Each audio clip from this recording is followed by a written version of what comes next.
Olá, boa noite a todos. Estamos aqui gravando essa partilha do dia 30 de agosto. Estamos aqui em Lis Fátima. E hoje vamos refletir sobre um conteúdo que nos foi trazido no ano de 2010, que é o Impulso Bem na linha de São Francisco, e que pode nos ajudar não só no nosso despertar, senão que também no nosso amadurecimento interior, a partir dos elementos da vida, que foi também a experiência de Francisco, não tinha muitas práticas místicas e muito complexas, mas sim a própria vida era a sua escola. E o título de hoje é Viver a Vida assim como ela se apresenta. Antes, vamos ver algumas perguntas interessantes que nos têm chegado. Aqueles que tiverem perguntas, podem enviar também no chat. E depois, nas partilhas seguintes, vamos encaixando dentro dos conteúdos. Alguém pergunta: o que significa espiritualmente transcender o livre-arbítrio? Bom, o livre-arbítrio ele é parte da nossa experiência nesse momento, no ciclo que essa raça mental está desenvolvendo. Nós optamos espiritualmente por essa experiência, como se tomar uma decisão ou pudéssemos ou tivéssemos a pretensão de ter o poder sobre o nosso destino e sobre a nossa experiência. Mas o livre-arbítrio é parte disso, é um caminho realmente muito longo, de muitas e muitas vidas. Agora, nós podemos iniciar a trajetória de lidar com o livre-arbítrio, primeiro recordando e despertando para o nosso próprio mundo interior, e a partir daí, eventualmente, combinando o nosso livre-arbítrio com esse despertar que vai chegando a partir desse início de relação com a nossa vida interna e superior. Isso é uma trajetória, não existe uma regra, e a depender da força, do amor de cada um por esse despertar, será o ritmo com que esse livre-arbítrio será educado e conduzido para o que realmente corresponda ao nosso caminho e à nossa evolução. Mas é uma longa trajetória, não nos equivoquemos disso. E aqui alguém pergunta: por que os estudantes se cansam do conhecimento superior e não perseveram no caminho espiritual? Bem, muitos começaram esse caminho em outras vidas. Já tivemos muitas oportunidades no universo e também no planeta de empreendermos essa busca que nós chamamos de caminho espiritual. Em geral, um ponto em comum que nos leva em algum momento a desistir ou a enfraquecer a vivência disso e a adesão a isso, é que nós não aplicamos aquilo que nós conhecemos ou nós não persistimos diante de algumas provas. E tudo isso é parte do caminho. Não existe um julgamento ou uma avaliação de como isso acontece, são apenas ciclos, não? E a depender do quanto nós nos cansamos de nós mesmos, ou seja, o quanto o despertar espiritual já prevalece sobre a insistência de experiências humanas, é o quanto isso vai ser harmonioso, vai ser mais fluido e faremos sínteses com um pouco mais de rapidez. Não? Bem, e também quando nós demoramos muito a viver o que nós já sabemos ser correto para nós. Então, nós recebemos um impulso, já identificamos que aquilo nos corresponde e demoramos, postergamos, jogamos um pouco com isso. E essa demora pode levar também a um afastamento do mundo interior, ou a que o ego, a uma certa altura, não veja nenhum benefício desse caminho espiritual, então não tem um estímulo próximo de prosseguir. Isso acontece muito comumente. Bom, em que estado de consciência deve encontrar-se o ser humano para compreender sua realidade interior? Bom, estando numa atitude de fé, ou seja, não baseando esse contato interior em nada de concreto, nem mesmo em nada de abstrato, estar numa postura de fé, que é aquele reconhecimento interior de que nós somos parte de algo mais amplo. Isso que é a fé.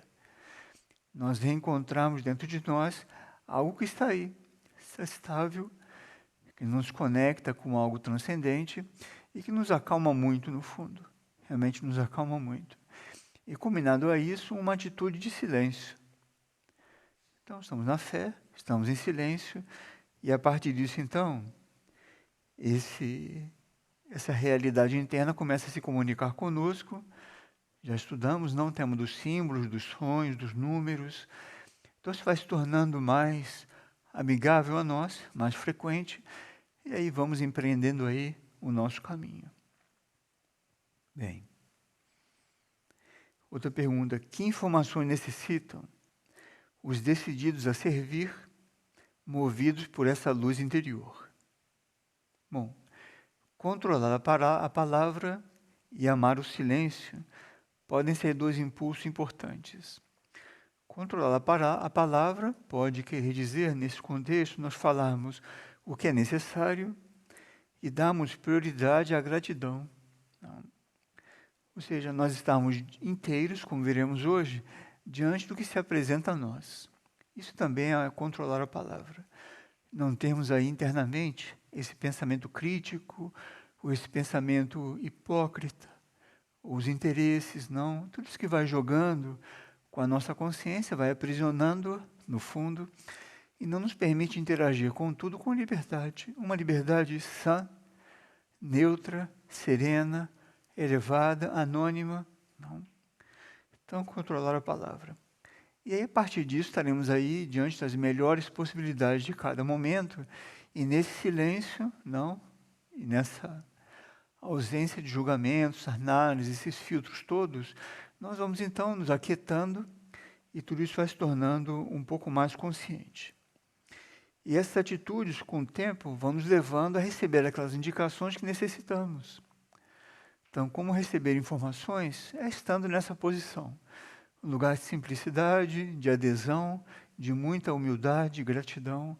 E a partir daí, tudo vai se reorganizando com muita simplicidade. Realmente com muita simplicidade. Não recordo de nenhum ser iluminado, como chamamos normalmente, que tenha sido complicado.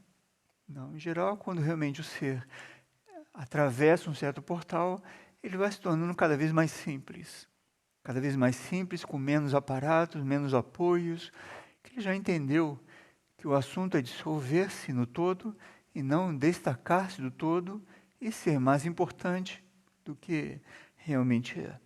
Então, temos aqui mais duas últimas perguntas muito importantes na minha compreensão. Uma diz: qual a diferença entre escolher e discernir? É a mesma coisa? Nós escolhermos e nós discernirmos? Não, não é a mesma coisa. Escolher pode estar mais vinculado, ligado, com algum benefício próprio. Então, nós escolhemos quando ali medimos não, o quanto aquilo vai ser bom para nós ou para alguma situação, e quando aquela decisão será coincidente com a nossa perspectiva de um benefício ou de ganharmos algo com alguma coisa ou com alguma situação. E discernir é um pouco mais maduro, não? É um processo mental um pouco mais maduro, que já está mais no mental superior, que tem a ver com nós buscarmos, não? Ter clareza, temos alguma clareza sobre o que esteja em jogo em alguma situação. Não? E a partir daí, com alguma referência de um ponto na consciência, vamos discernindo como aquilo que tem que ser decidido, definido, compreendido, deve ser empreendido, não, a partir dessa referência de um ponto mais alto, não, da nossa consciência interior. Então, escolher é algo mais material, mais ligado a benefícios, não gratificações, retribuições e tudo isso. É mais ligado às relações. E discernir é um exercício da consciência. E nós podemos, numa mesma situação ou no dia a dia, combinar essas duas coisas, escolhermos e discernirmos. Quando damos prioridade ao desenvolvimento espiritual, a nossa tendência será discernir. E ao discernir, eventualmente, como veremos no conteúdo de hoje, teremos que contrariar algumas atitudes muito padrões do ego humano, que é a autoafirmação. E quando vamos discernindo, já vamos buscando mais dentro de nós essa força interior, não, essa âncora da consciência mais profunda, que é aquele torque, é aquela força que vai nos levar a transitar nessa neblina da condição humana sem nos confundirmos, mesmo que eventualmente ainda escorreguemos e não vamos nos confundir. Isso é um grande aprendizado. E a última pergunta, que pode ser um grande estímulo para nós, diante do tema do livre-arbítrio, é o seguinte: que instruções podemos absorver da crucificação de Jesus? Que símbolos tem naquela imagem? Jesus ali sendo crucificado e aparentemente passivo ou entregue àquela situação. Onde está o poder de Jesus nesse momento? Então, uma instrução muito importante e muito elevada diante desse fato é o seguinte: foi a referência de alguém que, mesmo podendo, decidiu não descer da cruz. Que Jesus, sendo quem era, ele podia ter se desmaterializado, desaparecido dali, aplicado, vivido outras leis e simplesmente não estar ali. Deixar aquelas vestes penduradas, não, o pouco que ainda restava, e simplesmente desaparecer dali. Não. Mas não, ele mesmo podendo, não quis descer da cruz e aceitou viver o que lhe correspondia até o fim. Então, uma referência, um exemplo muito importante, já que veio essa pergunta, quando nós podemos, eventualmente, fazer algo que humanamente seria esperado, porém, espiritualmente sabemos que o melhor é viver aquilo até o fim, que nos trará ou brindará um serviço mais amplo, não guardadas as proporções. Muito bem, perguntas importantes. Então, quem tiver mais perguntas desse nível, qualquer outra, nos envie, porque sempre ajuda a ampliar a preparação dessas partilhas. Desculpe.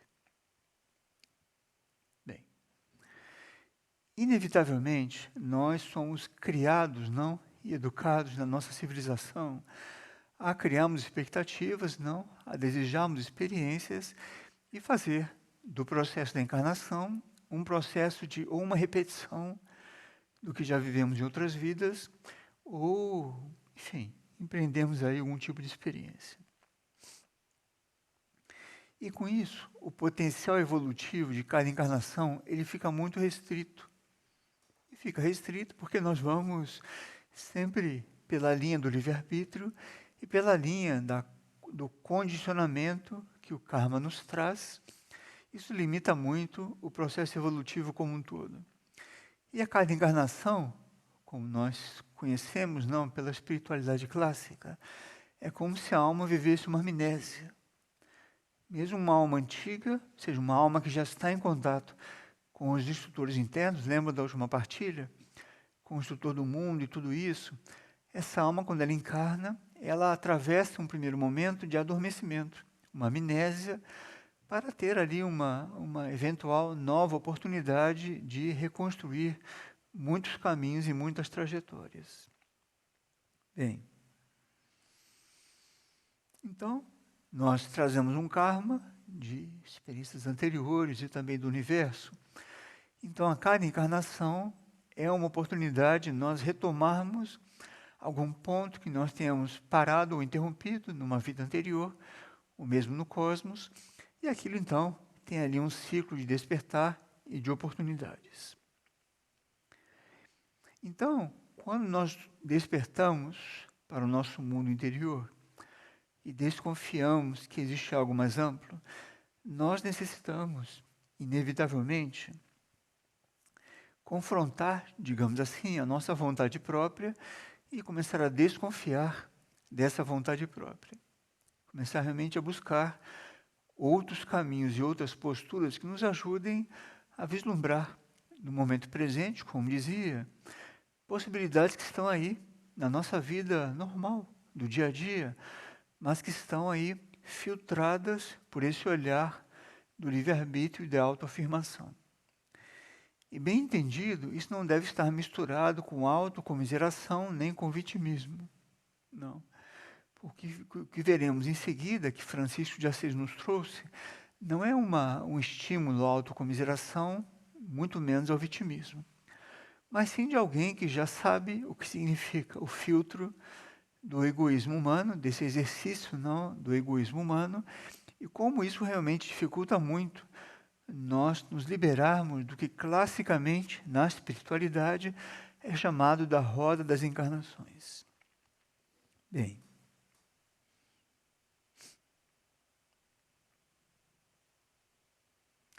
e quando nós nos adentramos, não, nesse tipo de experiência, e todos nós em algum grau estamos dentro disso, como humanidade no final de um ciclo, nós começamos a descobrir muitas coisas, mas a primeira, aquela que fica mais evidente e acaba sendo o maior impulso para nós persistirmos, é que nós começamos a nos sentir livres de nós mesmos. Pode parecer uma contradição. Nós começamos a experimentar uma liberdade que nós não conhecíamos quando fazíamos outros tipos de práticas que, no fundo, reafirmavam essa condição da nossa personalidade. Então, quando vamos empreendendo esse caminho, essa química de uma transcendência de nós mesmos bem entendido, não o ego humano, nós vamos nos unindo à vida interior e começa a emergir muito espontaneamente um tipo de liberdade que nós não conhecíamos. E essa liberdade traz uma força interior e um sentimento de alegria, como que, nossa, finalmente eu estou vislumbrando um horizonte novo. Totalmente descondicionado de situações externas, de situações materiais, totalmente livre dos demais, das situações. É uma liberação considerável. Bom, então esse impulso, que Francisco de Assis nos trouxe, que ele mesmo intitulou como Química da Transcendência, ele é a base, então, desse estudo de hoje, que é viver a vida assim como ela se apresenta. Então, vamos a esses impulsos. Se durante alguma experiência interna não sentires nada, vive-a a si mesmo. Porque o ego ele vai se acostumando às retribuições, às gratificações, ao comércio projetado na vida espiritual. E quando vivemos alguma experiência e não sentimos nada, a tendência da mente e da personalidade é ir abandonando aquilo. Deixando aquele exercício de lado, buscando outra coisa que eventualmente traga algum tipo de gosto, algum tipo de retribuição. Então, Francisco de Assis, um pouco sem anestesia, nos diz assim: se durante alguma experiência interna não sentires nada, vive-a a si mesmo. Ele prossegue: se tiveres de realizar algo sem compreender o seu motivo oculto, faz-o a si mesmo. Então, converemos esse viver as coisas assim mesmo, dentro dessa química, ou dessa combinação de impulso que ele nos traz, nos ajuda a transcender, ou nos ajuda a vemos que esse filtro mental, esse preconceito, esse juízo mental, de fazermos as coisas a partir de uma escolha própria, pode realmente nos afastar de muitos aprendizados que podem estar nesse exato momento, não temos nem que esperar terminar essa partilha para vivermos isso. Buscarmos estarmos inteiros, e viver e fazer a si mesmo, mesmo quando nós não compreendemos. Então, se tiver de realizar algo sem compreender o motivo oculto, faz a si mesmo. Se fores levado a contatar alguém sem motivo aparente, contata-o a si mesmo. Sabe quando às vezes no nosso dia a dia estamos ali, num grupo, na sociedade, onde seja, e emerge ali uma relação com alguém, não estou me referindo a uma relação afetiva, a vida social, normal, Eventualmente somos levados a contatar alguém sem motivo aparente, porque isso diz respeito ao magnetismo interior.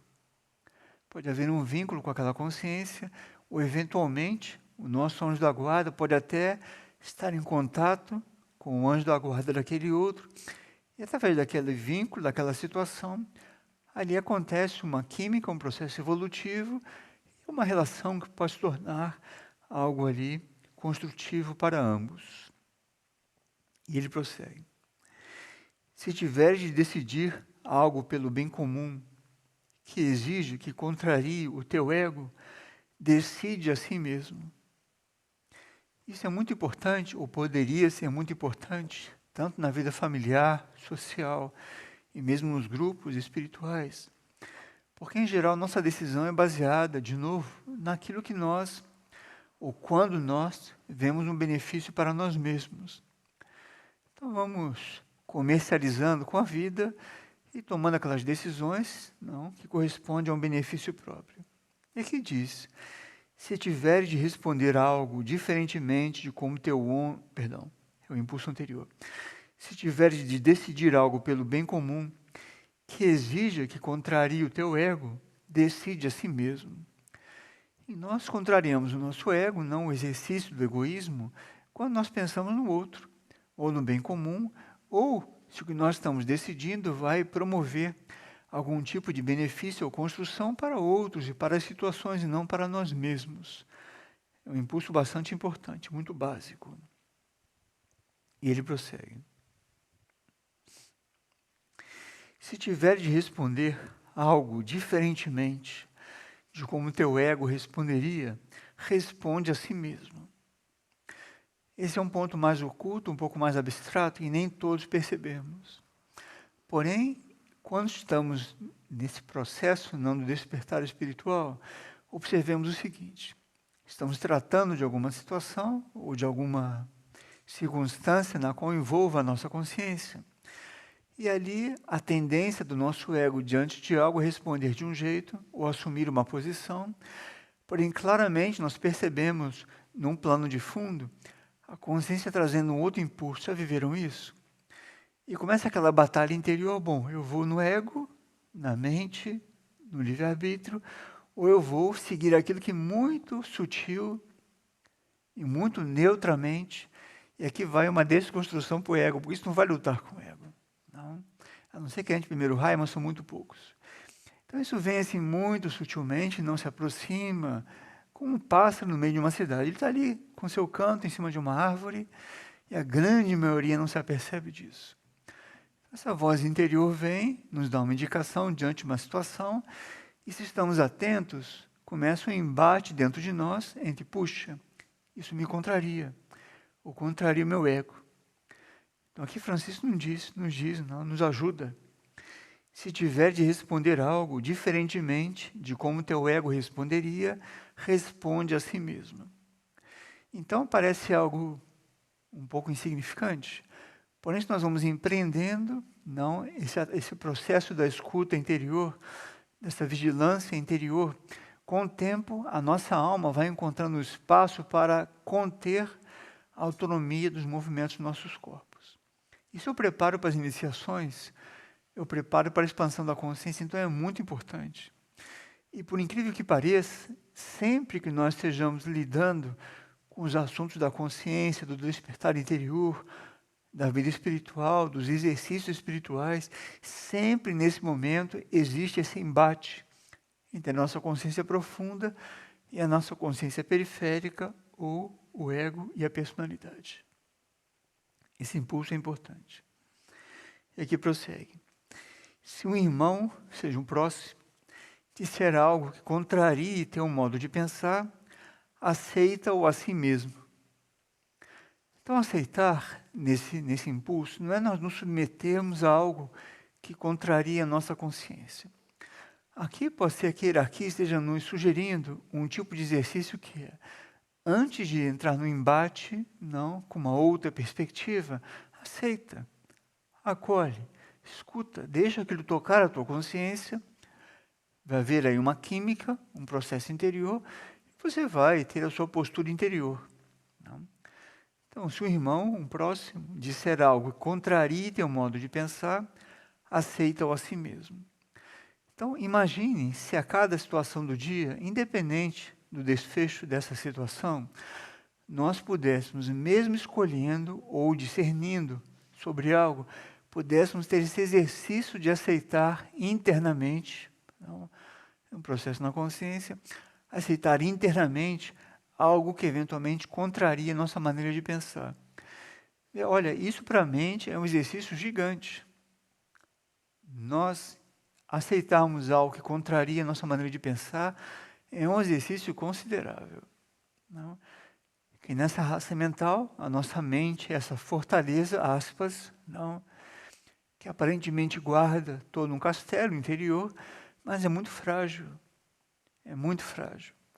Ele é frágil porque ele é baseado apenas numa pequena perspectiva própria, criada ao longo de muitas vidas, inclusive, e, portanto, limitada. Então, esse impulso é muito importante para quebrar esse paradigma do plano mental e das posições mentais. E aqui diz, se te oferecer, aqui toca na energia capital da preguiça. A energia capital em a preguiça.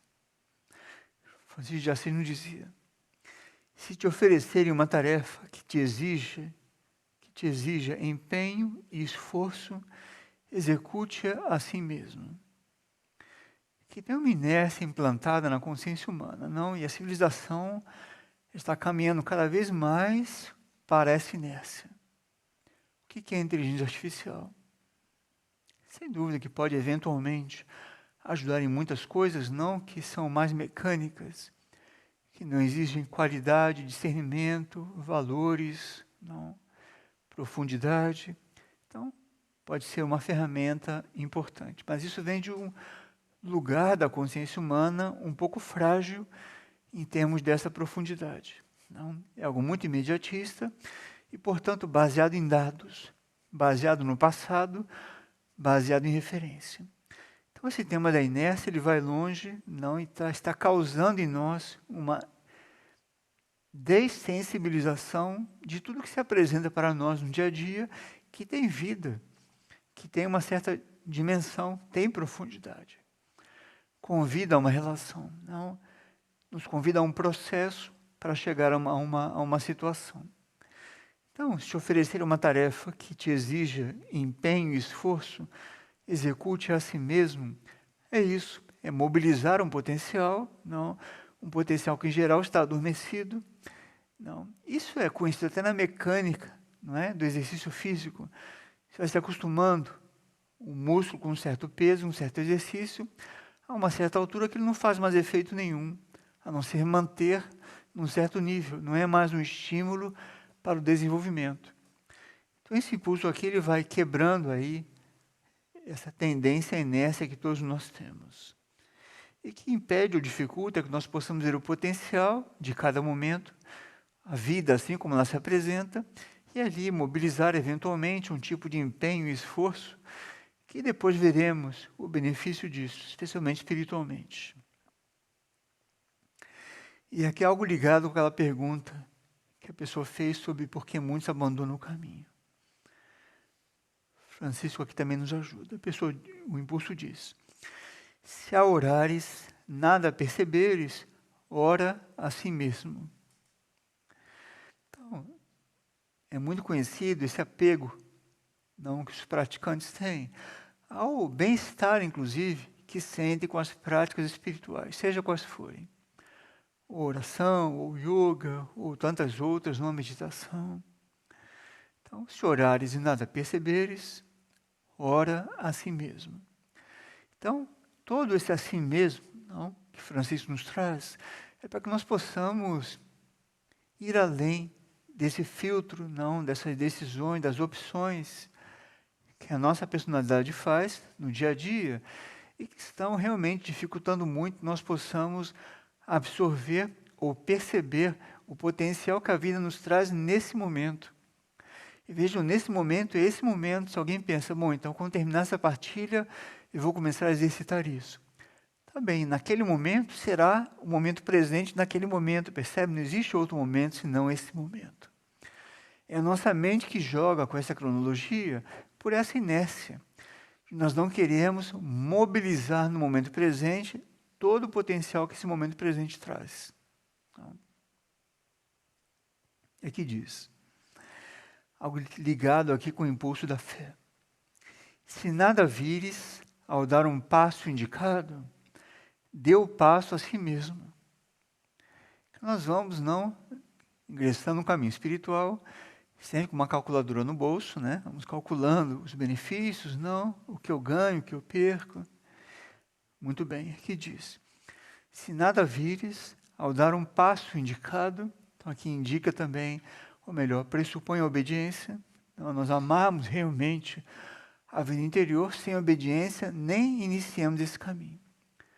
Que sem essa tendência a obedecer, essa tendência a seguir uma indicação, nós não vamos conseguir prosseguir.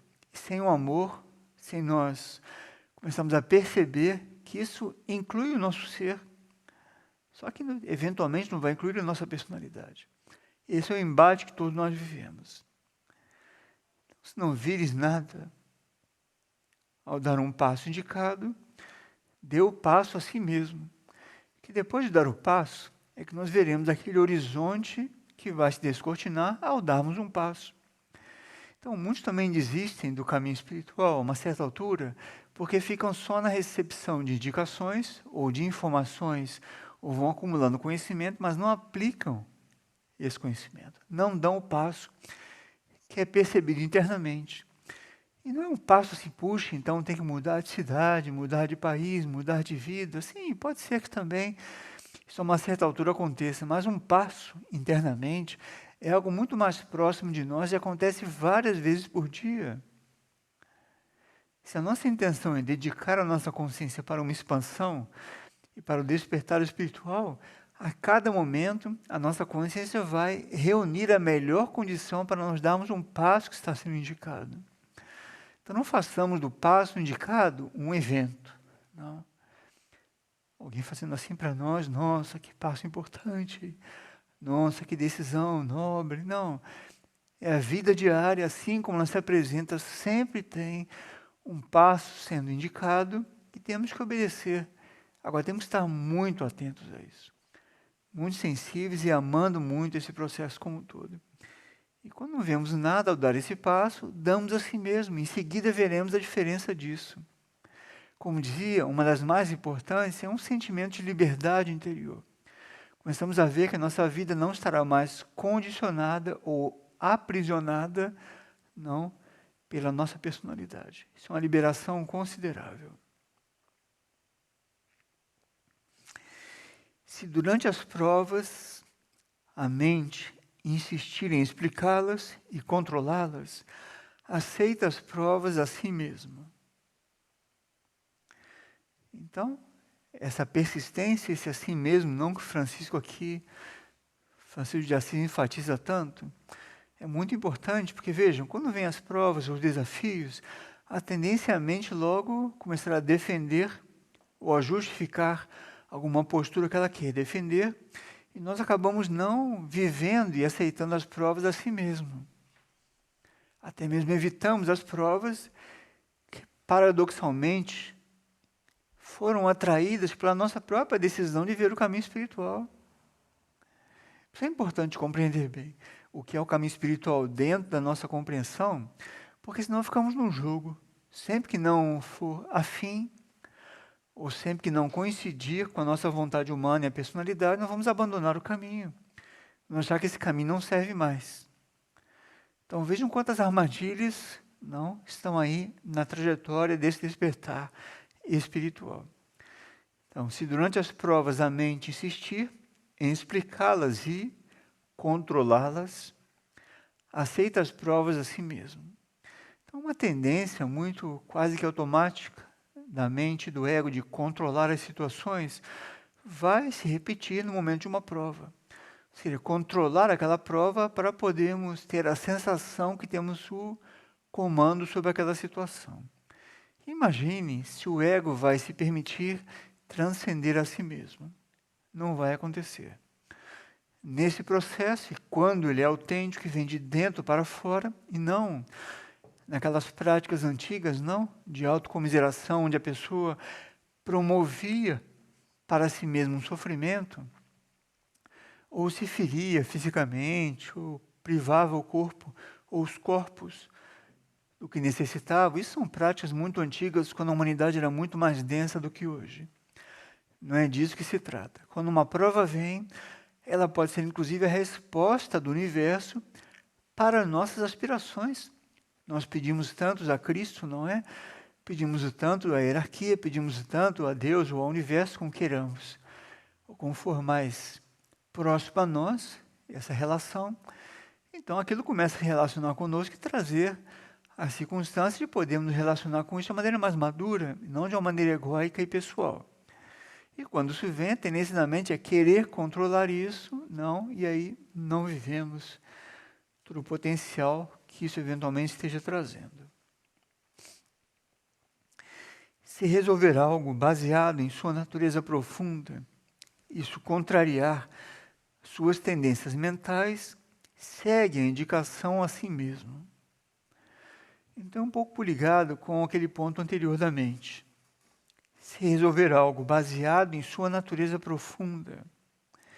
Então, por isso, nós, quando estudamos esses temas todos, nós sempre remetemos o assunto para o mesmo lugar, que é um lugar onde nós nos voltamos para a vida interior de maneira pacífica, não de uma maneira combativa com a nossa personalidade ou com a nossa mente, de uma maneira pacífica, vamos descobrindo que nós também somos e existimos em outras oitavas, em outras dimensões, e que esse eu superior, esse eu profundo, eventualmente vai ter uma decisão que não coincide com o que nós humanamente resolveríamos.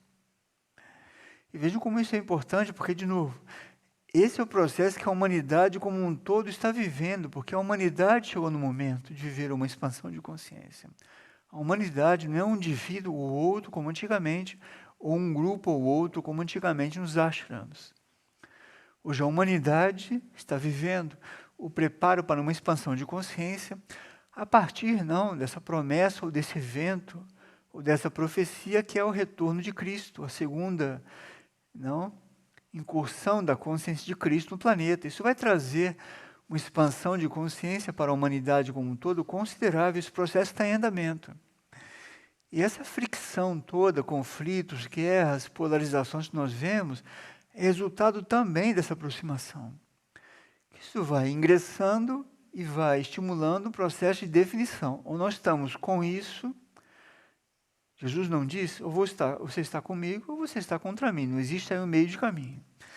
E a grande maioria está no meio do caminho, está aí nesse embate entre seguir, não, todo o processo da personalidade, do ego e da tendência humana, da condição humana, ou de, ao ter despertado para o mundo interior, viver esse embate ainda com mais intensidade, que muitos se equivocam. Puxa, mas eu faço yoga, ou eu oro, ou eu vou à igreja, ou eu faço parte de algum grupo, e estou cada vez pior. Não, você não está cada vez pior, eventualmente. Você está se dando conta, não, tomando consciência da sua vida interior, está nesse embate, não, de como tomar suas decisões e aonde pousar ou aonde repousar a sua consciência. E vamos usar aqui uma analogia de uma palavra que Jesus também teria dito, lembram? As aves de rapina têm os seus ninhos, dentre outros impulsos, mas o Filho do Homem não tem onde pousar a cabeça. Então, guardadas as proporções, quando tomamos algumas decisões espiritualmente, nós nos sentimos, guardadas as proporções, nesse impulso de Jesus. Não sentimos onde pousar a cabeça, porque a nossa consciência vê que nesse mundo não vai encontrar esse lugar não onde repousar. Dá para acompanhar? Então é um impulso muito forte, muito presente de Jesus, que pode nos ajudar muito nesse tempo. Recordarmos que nem ele teve onde repousar a cabeça. Mas as aves de rapina sim, ou seja, tudo que é do mundo encontram vários locais não ou situações para pousar a cabeça, ou seja, para se acomodar e nesse roldão que a grande maioria está vivendo. Então aqui voltando diz, se resolver algo baseado em sua natureza profunda, isso contraria suas tendências mentais, segue essa indicação a si mesmo. E é uma chave importante que nós seguimos essa indicação a si mesmo, depois de segui-la, de novo, vamos ver aquele horizonte que a indicação nos queria levar, nos queria conduzir. Não vamos ver antes não, hein? Só depois. Se chegar um irmão e disser algo que te cause reação, inclui seu ponto de vista a si mesmo. Este tema das reações, ele é muito amplo, não estamos preparando uma partilha só sobre as nossas resistências e reações. que por trás disso tem muitas coisas que nós podemos compreender, eventualmente não nos equivocar. Que por trás de uma reação, por trás de uma resistência, pode ter também um processo evolutivo em andamento. Temos de compreender, mas não é isso que Francisco está dizendo aqui. Francisco de Assis, ele disse, se chegar um irmão, disser algo que te causa uma reação, inclui o seu ponto de vista a si mesmo.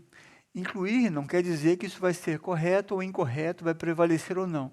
É incluir, porque nesse exercício não de incluir, em um processo na consciência, nós vamos eventualmente enriquecendo o nosso próprio ponto de vista, mesmo que contraria aparentemente nosso ponto de vista. Creio que todos nós, no silêncio do nosso orgulho, digo nesse silêncio do nosso orgulho, que muito dificilmente nós vamos exteriorizar isso. Mas quantos nesse silêncio do nosso orgulho, nós percebemos, ou durante uma situação, ou posterior a ela, puxa, ele tinha razão. Ou puxa, realmente isso faz algum sentido. E vemos como aquilo toca esse ponto do orgulho, nós sabemos disso, mas aquilo fica oculto. Não. Então é um exercício espiritual subjetivo muito importante, tudo que Francisco de Assis nos traz aqui. E ele prossegue. Se a vida te trouxer inesperadamente sofrimentos e inquietudes, abraça-os a si mesmo. Eventualmente também podemos ter uma partilha dedicada só a isso que nós chamamos, de sofrimentos e inquietudes, porque aí também existe muita sabedoria, existe um manancial de aprendizado aí muito grande. São ciclos na nossa experiência de vida, nas encarnações, onde são momentos de síntese, onde se condensa ali uma possibilidade de aprendizado e transcendência muito grande. Só que, de novo, isso vai atravessar esse bendito filtro da interpretação mental, do ego ou do livre-arbítrio, e não vai trazer tão explicitamente assim esse potencial que um sofrimento ou uma inquietude podem nos trazer. Então, Francisco de Assis nos ajuda dessa maneira. Se a vida te trouxer inesperadamente, que também é importante, de maneira inesperada, então não está se tratando de nós criarmos, essa condição do vitimismo e artificialmente chamarmos a atenção. Isso é outra coisa. Se a vida te trouxer inesperadamente sofrimentos e inquietudes, abraça-os a si mesmo. E como nós podemos saber se isso é uma coisa verdadeira ou não? Ou seja, se esse sofrimento e inquietude é verdadeiro ou não? Primeiro é quando isso é interno e nós não explicitamos isso. Quando o sofrimento, uma inquietude, isso não está associado à dor, hein? Não nos equivoquemos. Sofrimento e inquietude, nesse contexto, tem nada a ver com dor. É um tipo de impulso que vai nos levar a um amadurecimento, a uma química. Então, sabemos quando é verdadeiro, quando aquilo fica no nosso interior e ninguém está vendo aquilo, é um processo interno. A não ser aquelas almas não muito ligadas com o processo crístico, que estão no caminho da compaixão, essas almas têm uma tendência à alma, tem uma tendência tão grande à empatia, que mesmo andando na rua, sem conhecer ninguém, não conhecer quem está ali transitando conosco, quando estamos nos deparando com as pessoas, em algum momento desperta no nosso interior esse sentimento de compaixão. Então, sofrimento e inquietude é real quando é um processo interno, muito poucos percebem isso. Quando percebem, de novo, essas almas que estão tendendo a esse processo da compaixão, isso então gera aí também todo um tipo de relação humana num nível, num grau, que não é o que acontece em geral. Nem quem está experimentando isso, nem da perspectiva de quem está experimentando isso, nem de quem está participando disso de alguma maneira. Mas a chave é abraça-os a si mesmo. Existe uma luta muito grande dentro da consciência humana. Quando vem uma inquietude inesperada, um sofrimento, nós queremos afastá-la, porque nós entendemos que aquilo vai interromper ou interferir no nosso bem-estar. Por isso que, a uma certa altura, temos de definir, ou queremos evoluir espiritualmente e saber em que se traduz isso, o embate que se traduz isso com a consciência humana, ou queremos viver esse processo de autoafirmação do ego humano e da condição humana, e é esse outro caminho, Eventualmente isso se combina, mas essa combinação é muito lenta e permeada de muitos conflitos. E aqui ele prossegue. Se na hora de saltar, tua mente te refriar em dúvida, salta a si mesmo. Então, esse impulso ele é importante porque nós recebemos muitas indicações no dia a dia. Veja, indicações começam até por uma coisa até dietética. Não? A pessoa tem uma indicação de não usar mais certo alimento, não? E a uma certa altura ela é levada a saltar, porque isso para alguns pode representar um salto, não é? Abdicar de um alimento para um certo nível é uma coisa que chega a ser um trauma, inclusive, né? Então temos que saltar e ali a mente segura aquele salto, que é viver aquela experiência, e nós ali não experimentamos o resultado daquilo. Então, dentro dessa onda, não do assim mesmo, que Francisco de Assis nos traz, saltamos a si mesmo, que vem a dúvida, né? Não, mas é só um pouquinho, ou só mais uma vez, ou ainda estou num ciclo da experiência, está tudo bem. O ponto é, se na hora de saltar, então o impulso começa assim, se na hora, então esse se na hora é um momento cíclico. Então o nosso caminhar, ele acontece, o nosso passo é um momento cíclico. Quando estamos subindo uma escada, não é assim? Nós levamos um pé, apoiamos, dando aquele impulso, não é assim? Chegamos no próximo degrau e depois vamos para o próximo degrau. Então são ciclos, vamos naquele ciclo curto, dando passos. Então se fosse em câmera lenta, aquele é um processo, não? Que tem um ritmo, tem um momento correto, não é assim? Nós sentimos o apoio, não é isso? E soltarmos o pé de trás. No momento de saltar a tua mente, refrear em dúvida, salta a si mesmo. Então, o ponto é como nós identificamos eventualmente esse momento de dar o salto. Ou se estamos diante do momento de dar um salto. Então, vejam que para tudo isso, para fazer um caminho espiritual maduro e realmente estável, temos que amar esse caminho. E nesse amor, realmente estamos nessa vigilância contínua, que não é um estado de tensão negativa, uma vigilância contínua, porque a todo momento, como seres vivos, estamos interagindo com Deus ou com o universo. Não existe, em tal momento, eu vou me conectar com Deus. Isso é de quem está afirmando inconscientemente que está desconectado. Ou não? Se eu sou filho de Deus, eu quero viver a sua imagem e semelhança, realmente compreendo, finalmente, que eu faço parte de algo maior. Bem entendido, eu compreendo não apenas o meu estar nessa encarnação, mas a minha consciência profunda, todo momento eu estou em contato com o universo. Portanto, a qualquer momento, a seu bel prazer, ele vai me trazer o que eu necessito para evoluir e para comungar dessa vida interior. E por que não somos felizes diante dessa busca, portanto? Nos perguntemos. O que falta para estarmos realmente comungando dessa realidade, não? Interagindo com isso. Por isso aqui estamos atentos a essa hora de saltar, que não é determinada nem criada por nós. Muita atenção com isso.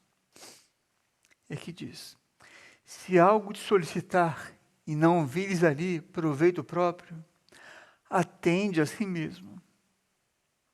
Então, na vida kármica compulsória, nós trabalhamos, não, com uma grande maioria, e temos ali sempre o interesse. Eu trabalho, ou eu atendo que eu tenho uma retribuição, tenho uma coisa material que justifica, entre aspas, eu atender alguma solicitação. Por espiritualmente, quando algo nos demanda e nós não vemos ali um proveito próprio, mas mesmo assim atendemos aquilo, nós estamos ingressando aí na escola do altruísmo. Estamos exercitando o altruísmo de fazer algo, de viver algo, de atender algo, que eventualmente não traz, ou que nós não vemos um proveito próprio, humano. É um exercício, não? Mas é um impulso bastante importante que o dia a dia pode nos ajudar a viver. Se um irmão falhar em algo que lhe tenha confiado, confia-lhe novamente a si mesmo. Então aqui, Francisco de Assis nos recorda que ninguém é perfeito e que é importante nós confiarmos no potencial que os outros têm. Mesmo quando aquilo não coincida com o resultado que nós esperamos, quando alguma coisa falha, nós confiamos novamente.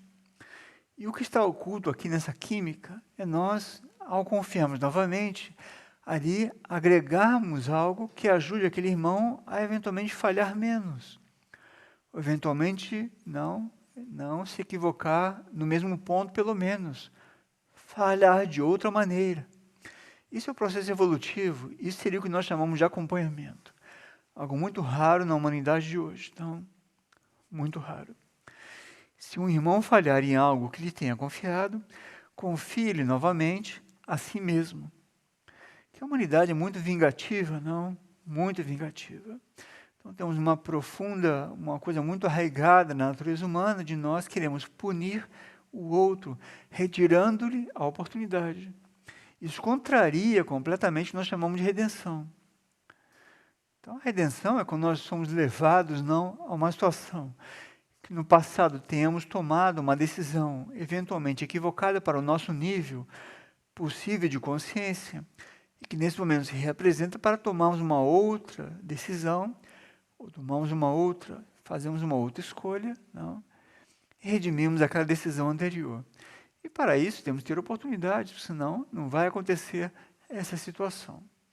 Então, muitas vezes estamos aí nesse assim mesmo, não de oferecer uma nova oportunidade, porque estamos eventualmente acompanhando esse processo em alguém ou em algum contexto. Então, é um exercício de discernimento muito importante e de compreensão muito profundo, esse impulso aqui.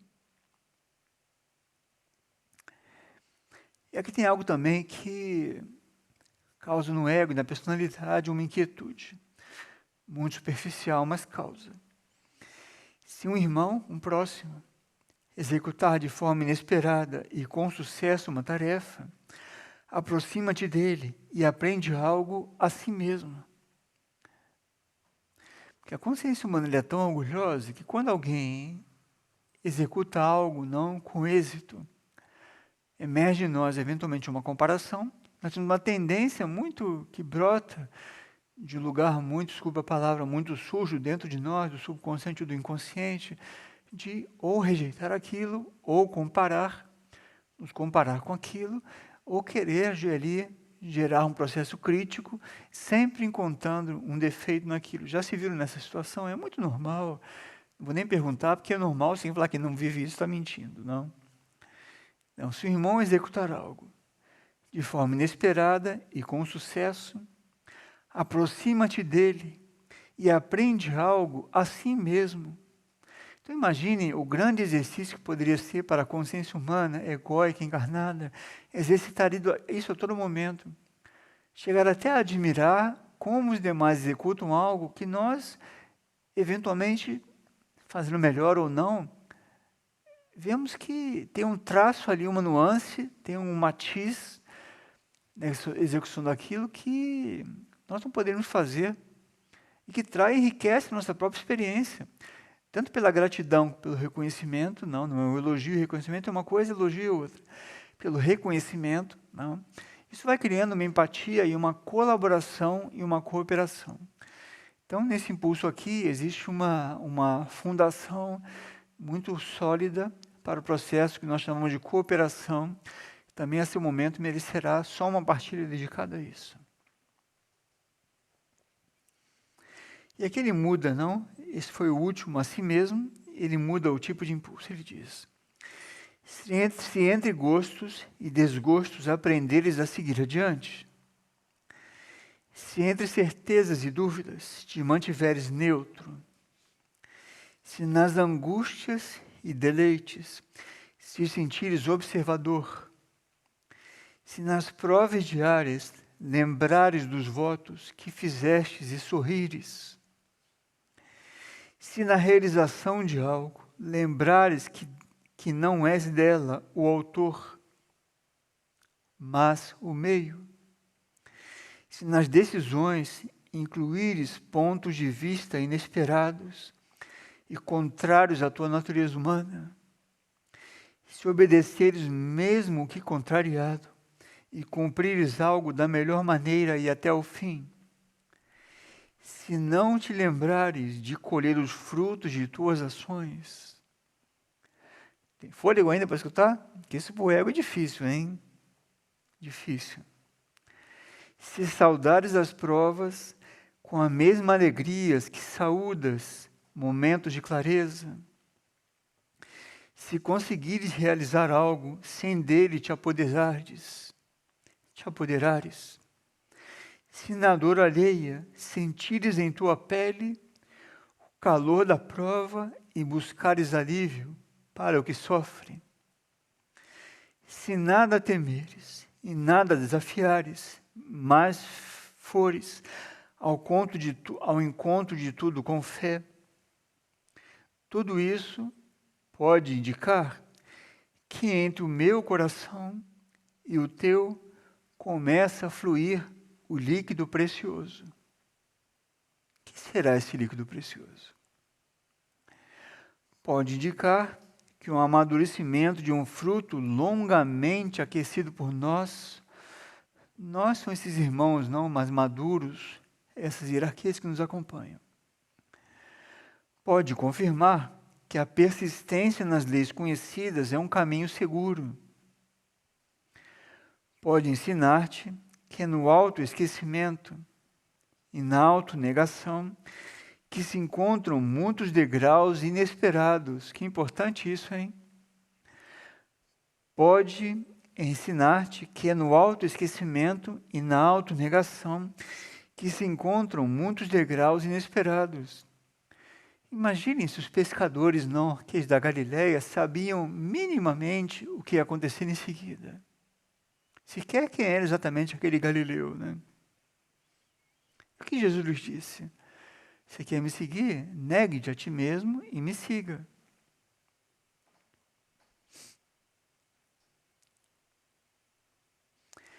Pode demonstrar que há caminhos corretos por vias diferentes das tuas. Vejam como isso é esperançador, hein? Assim se fala? Sim, né? Como isso traz esperança, não? De que existe uma perspectiva. E muitas vezes, sabe, a nossa alma, ela vai nos levando para encruzilhadas. Propositadamente. Já deixa o livre-arbítrio, como se fala no Brasil, deitar e rolar. Vai deixando até a gente chegar naquelas encruzilhadas. E quando vemos que nosso caminho não tem solução, para nossas próprias escolhas, não, eventualmente chegamos nesse impulso aqui.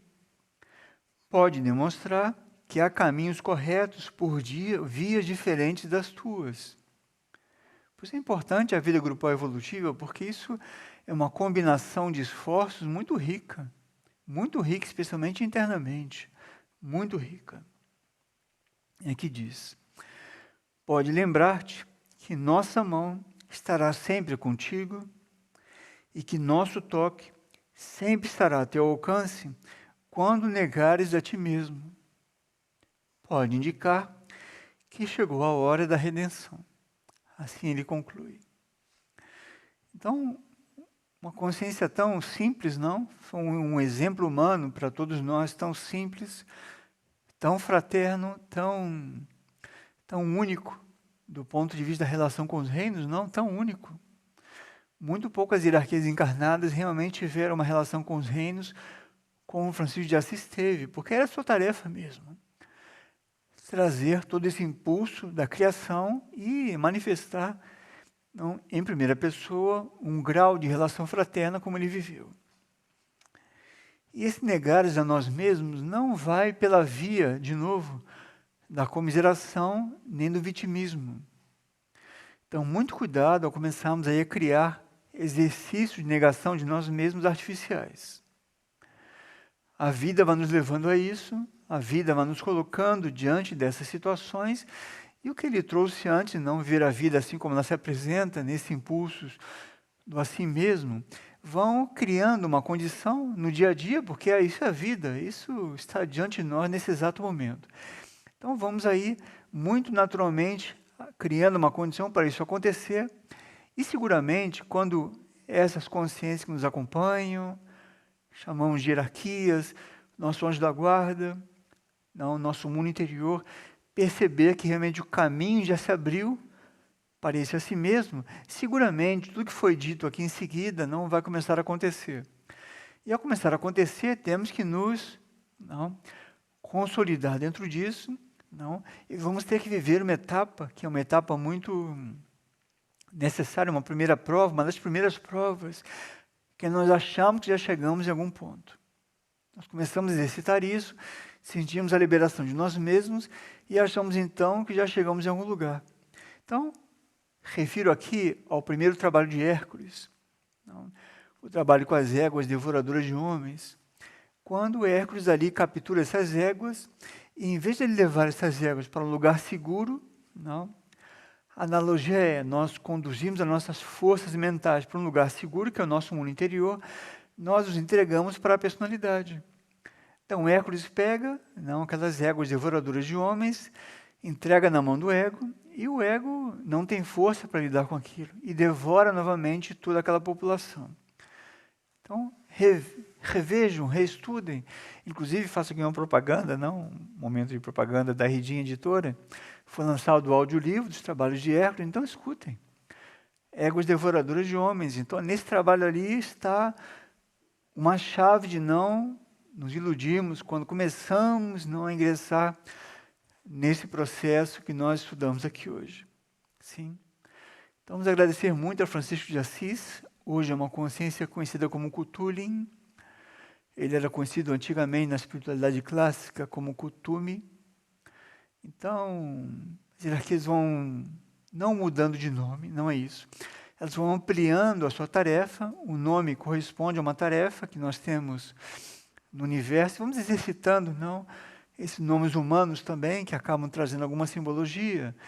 Então, hoje, esse ser que nós chamamos de Francisco de Assis, se é encontrado, digamos assim, espiritualmente, a sua vibração hoje corresponde a essa chave, Cthulhu. Vamos agradecer, é uma consciência extremamente madura, conheceu muito da condição humana, fez uma trajetória livre, de algumas energias capitais, portanto, exercitou, dentro da condição humana, muitos valores e impulsos que são para nós realmente uma referência. Sim? Então, com gratidão, agradecemos e vamos para a próxima partilha daqui a 15 dias. Gratidão a todos, nos vemos numa próxima ocasião.